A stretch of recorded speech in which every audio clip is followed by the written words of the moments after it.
हाय, मैं हूँ गिरीश चंदाराना, आपका अपना दोस्त। आज ज़बरदस्त पंच लाइन लाया हूँ। जैसा कि आपको मालूम है, पिछले 16-17 दिन से खाड़ी में ज़बरदस्त युद्ध चल रहा है। एक तरफ ईरान है तो एक तरफ इज़राइल और अमेरिका।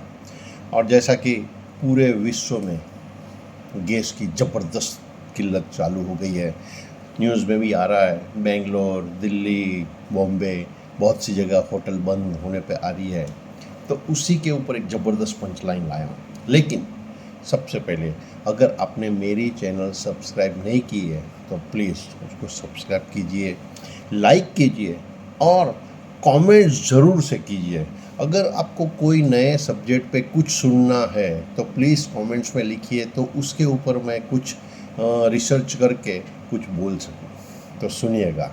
सबसे पहले, जीभનો ટેસ્ટ, પેટમાં થયો વેસ્ટ, બીમારીઓ બનશે ગેસ્ટ, ડૉક્ટર કરવા માંડશે વિવિધ ટેસ્ટ, અને ત્યારે આપણા રૂપિયા થશે વેસ્ટ.